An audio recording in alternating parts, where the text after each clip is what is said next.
Mon nom c'est Justin Crépeau. Je suis l'organisateur de la manifestation Il pour un garçon et Elle pour une fille et rien d'autre devant le musée de la civilisation.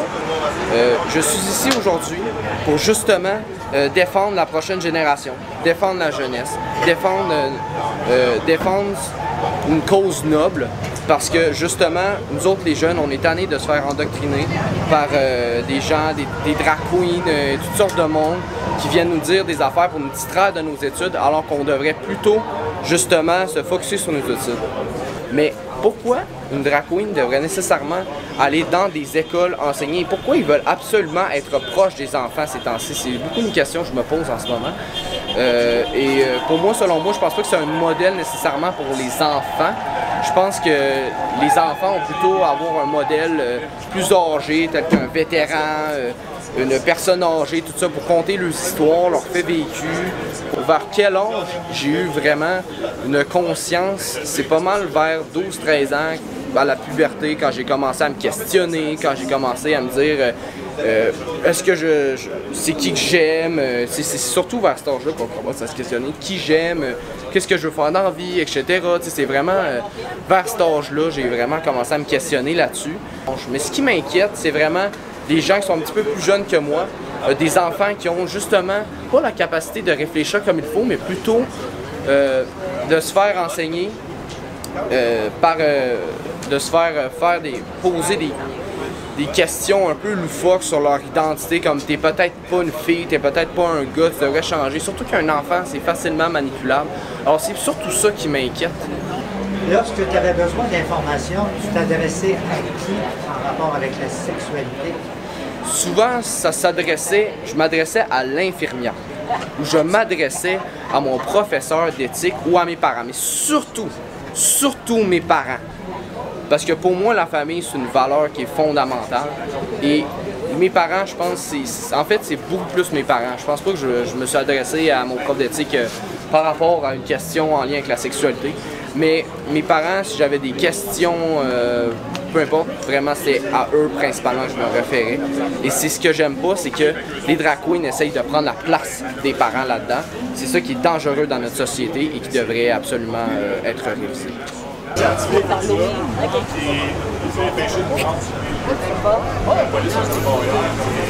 Laissez les entreprises en dehors de cela. Vous avez le droit de vivre dans vos vies privées ce que vous voulez, mais laissez les enfants et les institutions publiques en dehors de tout cela. Personne ne vous empêche d'être des trans, mais laissez les enfants en dehors de cela. Ok, nous sommes ici au musée de la civilisation. L'objectif c'est la manifestation. Le titre c'est Elle pour une fille, Il pour un garçon et rien d'autre. Et ça c'est dès la 18e semaine de grossesse. Donc nous sommes venus manifester contre toute l'idéologie LGBTQ qui est en train d'être poussée dans les écoles et dans la société en général. Donc c'est ça la raison pour laquelle nous sommes ici. Et nous ne comptons pas nous laisser faire. Il faudrait que ce soit clairement dit et annoncé dans la société. Commencer vraiment à penser, à parler de sexualité. Écoute, ça c'est à l'adolescence que j'ai commencé à y réfléchir, à regarder les filles d'un autre regard. C'est au niveau de l'adolescence. C'est au niveau de l'adolescence. Ça t'a jamais préoccupé à 4-5 ans? Pas du tout, pas du tout. Non, non, non, loin de là, à 4-5 ans. Et même quand il est dans l'adolescence, ce n'était pas comme si c'était une maladie ou une pression, mais à partir de ce moment-là, je devenais un homme, tu commences à avoir des préoccupations dans ce sens-là, mais ce n'est pas des préoccupations. S'il y avait des sollicitations comme on en a aujourd'hui, parce qu'on plante des graines dans la tête des enfants et on se rend compte que les jeunes filles sont plus fragiles et tombent plus dans ce genre de pièges-là, et des gens qui sont fragiles dans leur esprit. On vous aime, on vous aime, on vous aime, on vous aime, on vous aime, on vous aime. On vous aime, on vous aime, on vous aime.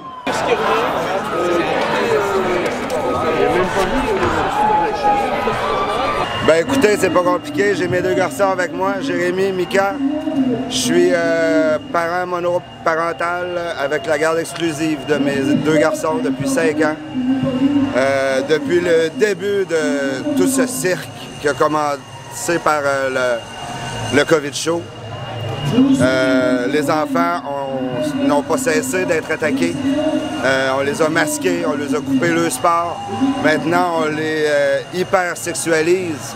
On le joue dans la tête en essayant de leur faire croire qu'il y a plus que deux genres. On leur met dans la tête des idées qui ne sont pas pour eux, qui ne sont pas pour les enfants. Des idées que souvent l'adolescent va commencer à se poser des questions, puis on commencera à l'aider à ce moment-là, et non de brainwasher à la petite enfance nos enfants. Là maintenant, c'est rendu que dans les écoles primaires, ils ont des toilettes mixtes. J'ai vu au début de l'année scolaire un parent qui avait publié une lettre, comme de quoi, une lettre provenant de son école, comme de quoi que les toilettes allaient devenir mixtes.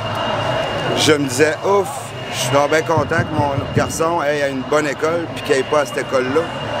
Mais non, malheureusement, c'était eux la bonne école, parce que nous, ils l'ont fait dans notre dos sans nous le dire, sans lettre.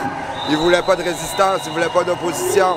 Ils nous ont mis devant le fait accompli, puis c'est nos enfants qui nous l'ont dit. C'est intolérable.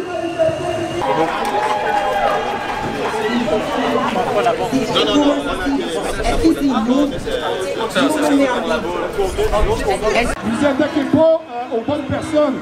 Oui, il peut en avoir dans la société qui sont transphobes, mais ils ne sont pas ici. Il n'y a personne d'homophobe, il n'y a personne de transphobe, il n'y a personne de raciste.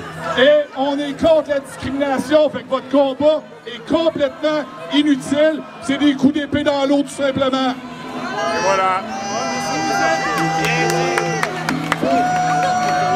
Mon fils est homosexuel, et ça m'a jamais dérangé. Je l'ai toujours accepté comme il était. Mais là, c'est autre chose, là. Merci. Que tu sois transphobe, homosexuel, binaire, non-binaire, c'est ton choix, puis je vais le respecter. Nous, ce qu'on veut, c'est laisser les enfants et les adolescents tranquilles. That's it! Salut tout le monde, j'espère que ça va bien.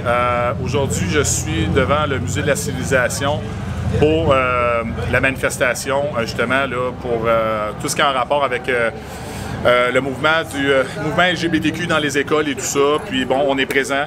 Je vais être honnête avec vous autres, je suis un petit peu déçu présentement parce qu'il n'y a pas beaucoup de monde.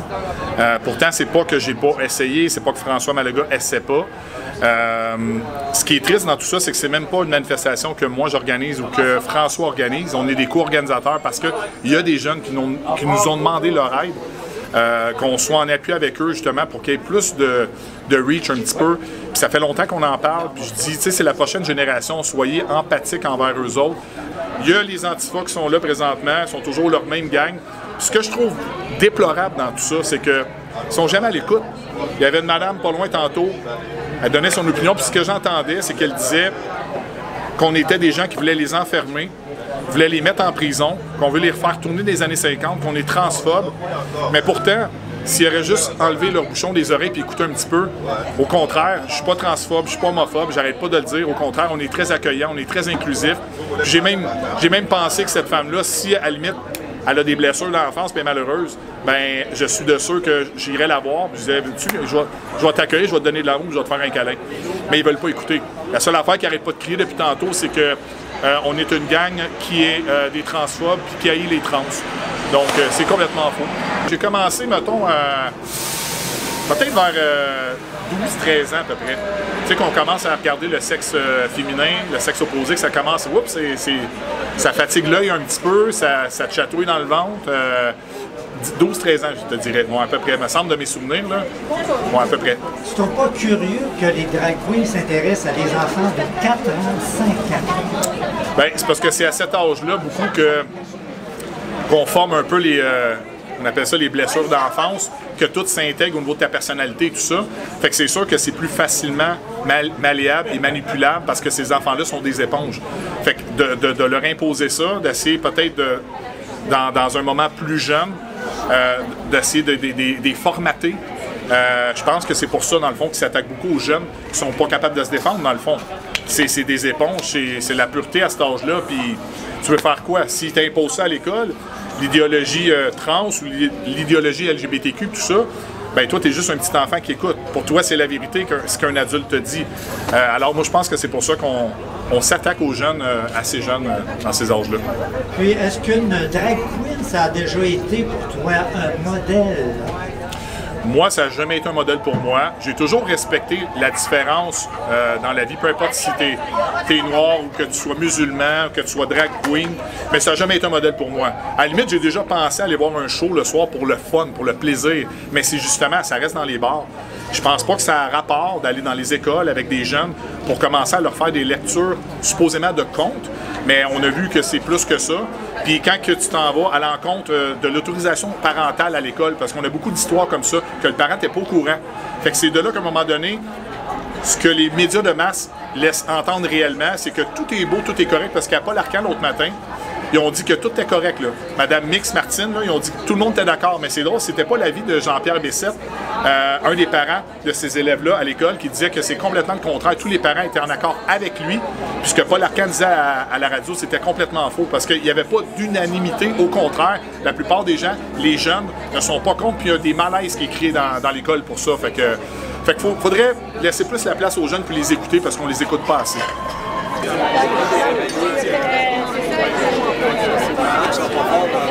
Bien, moi ici, je suis venue principalement pour les enfants, pour l'avenir de l'humanité, parce que là, on est en train de faire un programme Wokis, le Woke, W-O-K-E. Bien, le woke et wokisme, et c'est une religion, c'est une forme de pensée, une idéologie qui est principalement...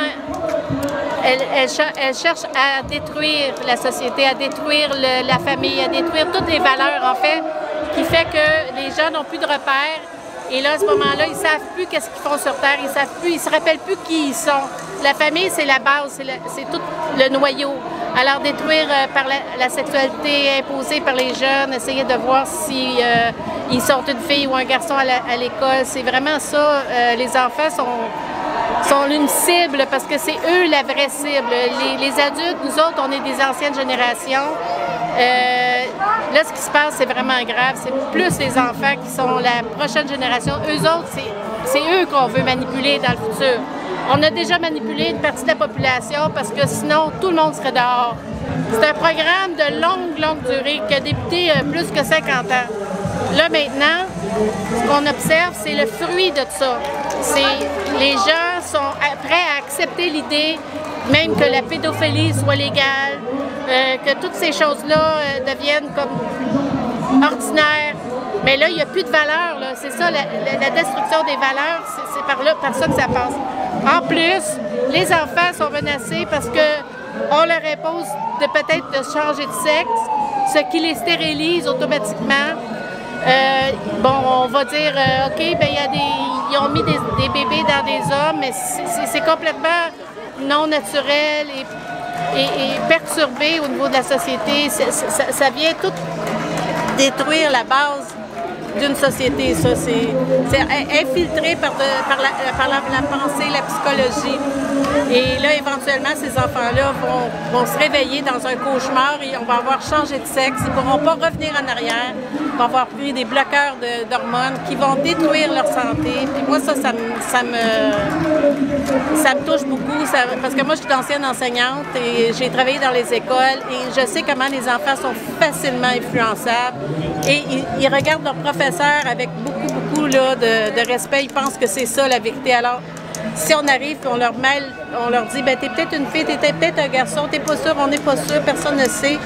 C'est pas vrai. C'est à eux, les enfants, de découvrir leur sexualité au fur et à mesure jusqu'à l'adolescence, leur identité. S'ils deviennent homosexuels, c'est correct, mais qu'on leur impose pas dans la petite école, ni aux adolescents qui sont en pleine croissance au niveau de l'identité, qui se découvrent. En tout cas, moi, je trouve que c'est extrêmement grave. Ça me préoccupe beaucoup.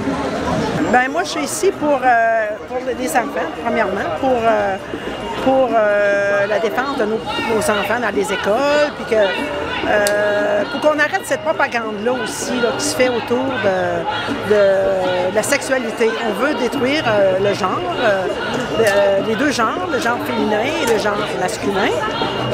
Alors, c'est ça, je suis pas là pour défendre ça. On peut là, aller à l'encontre de cette propagande-là. Je suis ici pour encourager tout le monde. Là.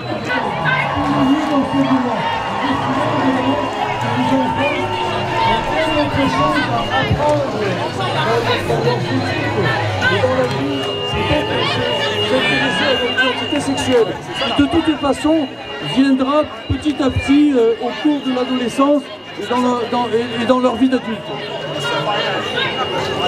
Il n'y a que deux sexes. Bon, ben, salut à tous. Alors aujourd'hui c'est quand même un événement tout à fait remarquable et essentiel quant à l'avenir, le futur, je veux dire, quant à nos enfants et l'éducation des enfants, bien sûr. Et c'est pour ça que nous sommes ici. Hein. Nous sommes peut-être le dernier rempart à cette idéologie woke, comme on dit. C'est-à-dire c'est une idéologie tout de même malveillante, parce qu'elle impacte des enfants qui sont pas en âge véritablement de comprendre exactement ce qui se passe. Et c'est une idéologie qui essaye d'expliquer aux enfants que, après tout, avec leur ressenti, eh bien, ils peuvent choisir leur sexe, et puis finalement ils peuvent se faire opérer sans aucun problème.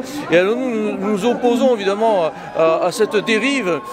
Et nous savons également que de plus en plus d'enseignants refusent le métier d'enseignant, parce que ça devient évidemment de plus en plus difficile, et ces enseignants sont remplacés petit à petit par des drag queens ou d'autres personnages qui viennent véhiculer cette idéologie. Alors nous sommes là, évidemment, la manifestation commençait à 1h.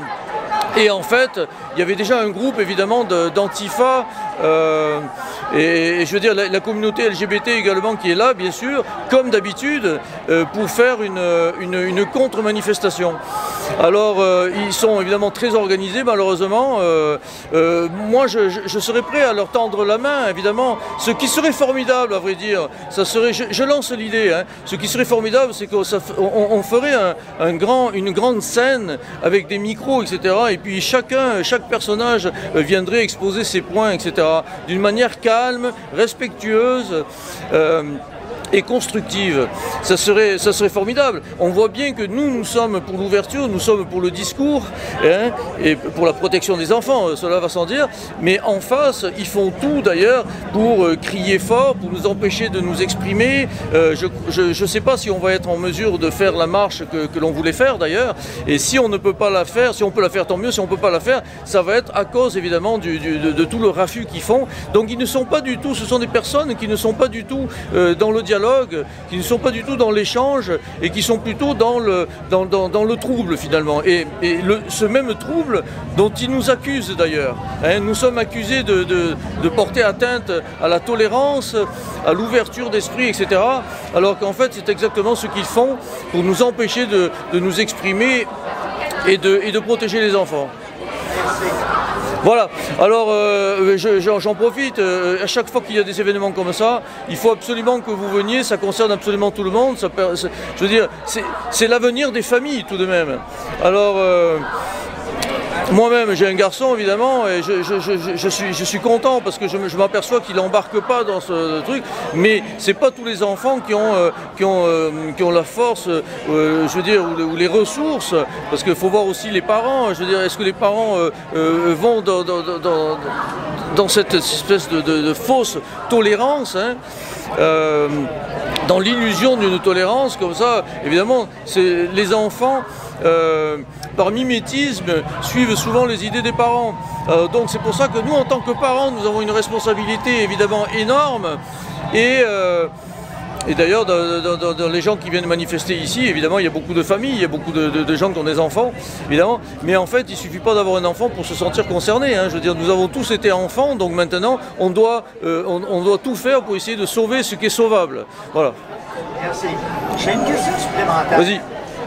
À quel âge vous avez été en éveil de la sexualité? Vous, personnellement? Alors moi personnellement, eh bien, ça a été tardif d'ailleurs, très tardif, parce que finalement, je n'ai pas eu du tout d'éducation sexuelle, finalement. Il a fallu que je m'en sorte par moi-même, mais c'est vrai qu'à partir de l'adolescence, les enfants s'échangent, discutent entre eux, etc., etc. Alors moi, de ce point de vue-là, je ne suis pas un exemple de ce côté-là, quoique je sais qu'il y a beaucoup d'adolescents qui ont dû se débrouiller par eux-mêmes. Mais je pense que c'est intéressant malgré tout. Moi, je ne le regrette pas. Oh, quand j'étais plus jeune, quand même, j'aurais peut-être aimé avoir quelques informations quand j'étais en âge de les recevoir. Mais finalement, maintenant, je me dis, ben non, pas du tout. Je crois qu'il faut laisser les choses se faire.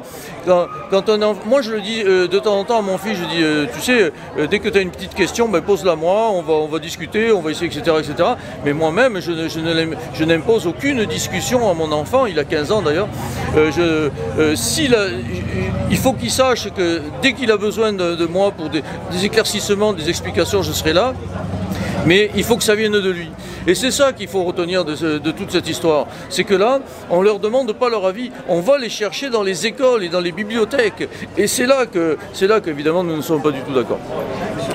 Les garçons et les filles portent en eux l'espoir et le bonheur pour les générations à venir et pour un monde meilleur.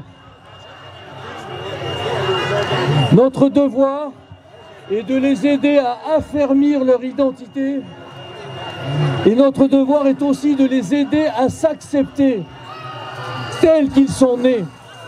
On peut imaginer que des gens sont mal dans leur peau, ça peut arriver, mais je pense que c'est des personnes, des enfants, des adolescents qui ont surtout besoin de parler, qui ont surtout besoin d'une écoute. Nous sommes la majorité, évidemment. À travers le monde, c'est l'hétérosexualité qui est la majorité. Toutes les autres catégories sexuelles existent, nous les respectons, mais ce sont des minorités. Il ne faut surtout pas oublier ça. Dernière chose que je voudrais rajouter, c'est que, en ce qui nous concerne, partout où il faudra protéger les enfants, nous serons là. Elle pour une fille, il pour un garçon et rien d'autre. Bonne manifestation à vous tous et merci d'être venus.